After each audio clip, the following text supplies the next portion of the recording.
Hello friends. हमारा अगला topic है परसेप्शन। जैसे कि हम थर्ड यूनिट देख रहे हैं मेंटल प्रोसेस में हम फर्स्ट क्या देखे थे, अटेंशन देखे थे। अभी अगला हमारा टॉपिक है परसेप्शन। जैसे कि हम अटेंशन में क्या देखे थे, उसका इंट्रोडक्शन, डेफिनेशन, नेचर, कैरेक्टर्स। इसी तरह परसेप्शन में भी हम जो है स्टेप बाय स्टेप देखेंगे। पहले हम उसका इंट्रोडक्शन देखेंगे, फिर डेफिनेशन, फिर नेचर, कैरेक्टरिस्टिक, एरर्स, ये सब हम देखेंगे। सबसे पहले हम इंट्रोडक्शन पार्ट देखेंगे परसेप्शन का, ठीक है। तो परसेप्शन किसे कहते हैं? जैसे कि हमारा एनवायरनमेंट है और वो एनवायरनमेंट में हम प्रेजेंट है, और हमारे सेंस ऑर्गन है। जैसे कि हमारे सेंस ऑर्गन क्या होते हैं, आई है, नोज है, ईयर है, स्किन है। तो ये जो एक्सटर्नल स्टिमुलाई को या एक्सटर्नल ऑब्जेक्ट्स को सेंसेशन करते हैं, मतलब रिसीव करते हैं, उनसे जो सेंस ऑर्गन जो रिसीव करते हैं उसको हम सेंसेशन कहते हैं, ठीक है। और ये सेंसेशन रिसीव करने के बाद ये जो सेंसेशन जब रिसीव होता है एक्सटर्नल एनवायरनमेंट से स्टिमुलाई का, वो हमारे माइंड को सेंड करता है। तो हमारा माइंड क्या करता है, वो चीज़ को एवेल्युएट करता है।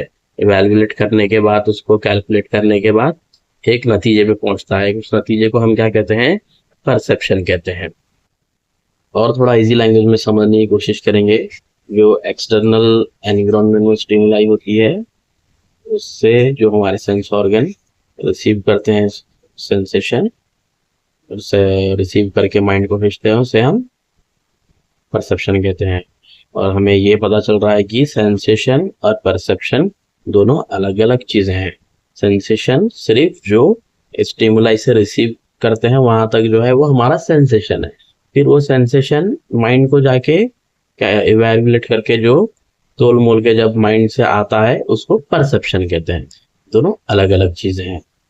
और सिंपल मतलब जो हमारे सेंस ऑर्गन जो हमें नॉलेज देते हैं वही परसेप्शन है, या फिर जो हमारे सेंस ऑर्गन जो हमें रियलाइज कराते हैं वही परसेप्शन है।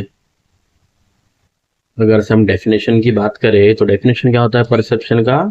हमारे सेंस ऑर्गन या हमारी अलर्टनेस जो रिसीव करती है इंफॉर्मेशन एनवायरनमेंट में, उसको हम क्या कहते हैं, परसेप्शन कहते हैं, है ना। इसका बहुत सिंपल सा कैसा है कि ये क्या है, एक्चुअली ये एक साइकोलॉजिकल मेंटल फंक्शन है जो रिसीव करता है एनवायरनमेंट में स्टिमुलस का इंफॉर्मेशन रिसीव करता है, उसे हम क्या कहते हैं, परसेप्शन कहते हैं। परसेप्शन का इंट्रोडक्शन पार्ट हो गया और डेफिनेशन भी हो गया। अभी हम इसके नेचर देखेंगे, ठीक है। इसके नेचर क्या क्या होते हैं परसेप्शन के। इसमें पहला होता है ये selective process. It is a selective process. वो कैसे? जैसे कि अटेंशन में हम देखे थे कि सिलेक्टिव प्रोसेस, जिसको हमारा दिल बोल रहा हम सेलेक्ट करते थे, नहीं बोला तो नहीं अटेंशन, वैसा होता है इस चीज में। इसमें भी ऐसे होता है कि हमारा परसेप्शन भी वैसा होता है, जिसमें हमारा सेंस ऑर्गन जिसको रिसीव करना चाह रहा वो सेलेक्ट करता है, जिसको नहीं करना चाह रहा उसको इग्नोर करता है। तो ये एक सेलेक्टिव प्रोसेस है, ये भी एक, ठीक है, परसेप्शन। और दूसरा जो है कॉग्निटिव प्रोसेस। जैसे कि हमारा टॉपिक जो है थर्ड यूनिट क्या है, मेंटल प्रोसेस या फिर कॉग्निटिव प्रोसेस है। उसी तरह उसमें सेकंड पॉइंट ये है कि ये भी एक कॉग्निटिव प्रोसेस है। फिर थर्ड है इसमें, it requires physical energy. Perception में फिजिकल एनर्जी कैसा रिक्वायरमेंट रहता, मतलब जैसे कि हम कोई एक ऑब्जेक्ट को, एनवायरनमेंट में कोई ऑब्जेक्ट को देख रहे हैं, देखने के लिए हमें हमारी आंख का यूज करना पड़ता है। जो हमारे सेंस रहेंगे आइस के, वो जो है टिल्ट, कोई साइड में है तो उसे टिल्ट करने के लिए मसल्स को वर्कआउट करना पड़ता है, तो एनर्जी रिक्वायरमेंट होता है वहाँ पे। तो इसी तरह ये फिजिकल प्रोसेस भी है, फिजिकल एनर्जी रिक्वायरमेंट होता है।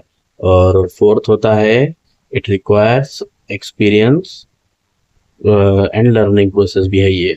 तो कैसे, मतलब हमारे एक्सपीरियंस और हमारे लर्निंग प्रोसेस पे भी डिपेंड करता है। हमारा एक्सपीरियंस और हमारा लर्निंग प्रोसेस किस तरह से वो चीज़ को या एनवायरनमेंट में वो स्टिमुलाई को या ऑब्जेक्ट को किस तरह से रिसीव करता है।